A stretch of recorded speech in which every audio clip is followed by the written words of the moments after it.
जय माता की बहुत-बहुत स्वागत है आपके अपने चैनल एस्ट्रो ज्योति दीक्षित में। आशा करती हूँ आप सभी मंगलमय होंगे। नवग्रहों की श्रृंखला में आज हम जिस ग्रह के बारे में बात करेंगे वो भी मंगल ही है।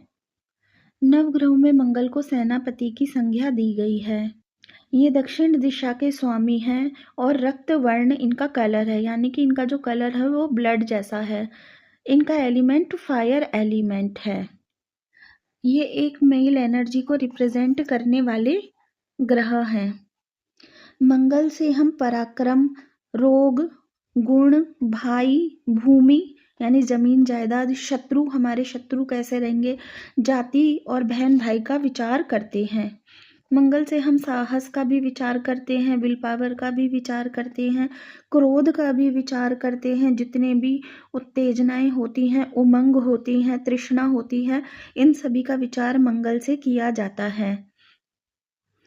यह साहस, बहादुरी, दृढ़ता, आत्मविश्वास, क्रोध, लड़ाकू प्रवृत्ति और अपना प्रभुत्व जमाने वाले जो विचार होते हैं उनका ये प्रतिनिधित्व करते हैं। यानी कि मंगल प्रधान जातक में ये सारे गुण होंगे कि वो साहसी होगा, बहादुर होगा, उसका कॉन्फिडेंट बहुत ज़्यादा कॉन्फिडेंस होगा, आत्मविश्वासी होगा, लड़ाकू प्रवृत्ति का भी हो सकता है ऐसा व्यक्ति, और उसको जल्दी गुस्सा आ जाता होगा। ऐसा मंगल से इंसान का नेचर बनता है। शारीरिक संरचना की बात करें तो मंगल का प्रभाव हमारे सर की खोपड़ी यानी कि जो हमारा सर है उसके स्केलेटन पर, नाक पर, गले पर पड़ता है। ब्लड पर भी मंगल का प्रभाव होता है।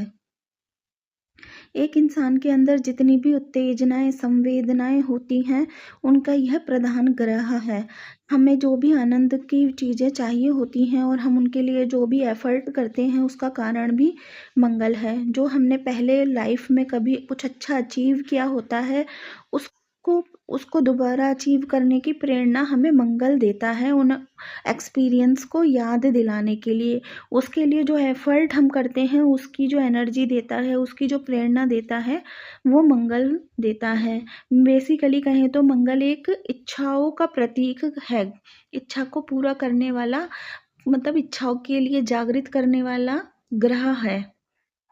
यदि किसी भी व्यक्ति की कुंडली में मंगल पॉजिटिव होगा, अच्छा राजयोग बना के प्लेसमेंट होगी, तो ऐसा व्यक्ति सैनिक हो सकता है, डॉक्टर हो सकता है, प्रोफेसर हो सकता है, इंजीनियर हो सकता है, केमिकल इंजीनियर भी हो सकता है, और वो अपना सैलून भी खोल सकता है, बढ़ई हो सकता है।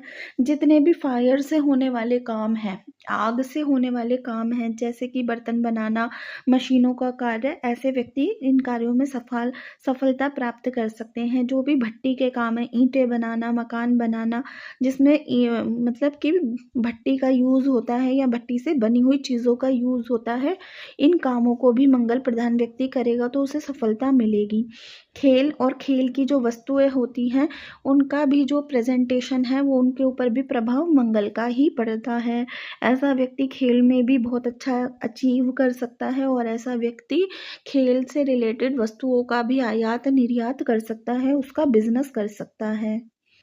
यदि किसी की भी कुंडली में मंगल अगर नेगेटिव इम्पैक्ट है तो उसको अपने बहन भाइयों का सहयोग प्राप्त नहीं होगा, उसको थोड़ी सी कॉन्फिडेंस की कमी रहेगी, डिसीजन लेने में वो बहुत टाइम लगाएगा, उसको बात बात पे क्रोध और चिड़चिड़ापन उसका नेचर होगा, लड़ाकू प्रवृत्ति उसकी होगी। ऐसे व्यक्ति को रक्त से भी रिलेटेड इश्यूज हो सकते हैं। ऐसे व्यक्ति को संक्रमण रोग हो सकते हैं, इम्यूनिटी वीक हो सकती है। ऐसे व्यक्ति को बार बार चोट चपेट में आ जाता होगा। जब भी किसी की भी कुंडली में यदि मंगल नेगेटिव है तो उसकी जब भी मंगल की दशा या अंतर्दशा आएगी तो उस व्यक्ति को चोट भी लग सकती है, एक्सीडेंट हो सकता है, इस तरह के प्रॉब्लम्स का सामना करना पड़ सकता है। ऑपरेशन के लिए भी मंगल का विचार किया जाता है। अगर नेगेटिव है तो सर्जरी भी हो सकती है। इस तरह से मंगल जो है व्यक्ति के अंदर एक हिम्मत, साहस, उत्तेजना, संवेदना, लक्ष्य के प्रति जुनून, इन सब को रिप्रेजेंट करता है। तो वहीं नेगेटिव होने पर व्यक्ति को एक क्रिमिनल माइंड भी कभी-कभी बना देता है। व्यक्ति अपने जुनून के आगे अपने लक्ष्य के लिए गलत काम भी कर लेता है और इसीलिए मंगल को एक पापी ग्रह कहा गया है, क्योंकि व्यक्ति जितने भी गलत काम है या तो क्रोध में करता है या उत्तेजना में करता है और जिसका कारक भी मंगल ही है।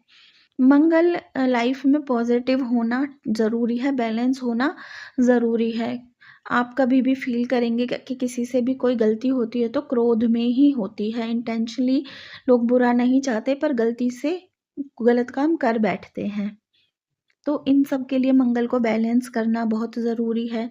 मंगल की एनर्जी को बैलेंस करने के लिए हनुमान जी की पूजा करनी चाहिए। हनुमान जी के समक्ष आप तिल के तेल का दीपक, चमेली के तेल का दीपक जला सकते हैं। उनको रेड कलर के, लाल कलर के फूल चढ़ाइए।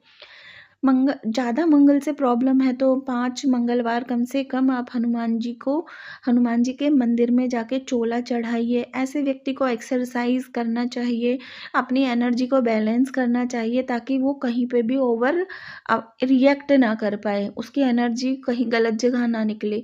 ऐसे व्यक्ति को अपनी एनर्जी को बैलेंस करने के लिए ज़रूर एक्सरसाइज़ करनी चाहिए।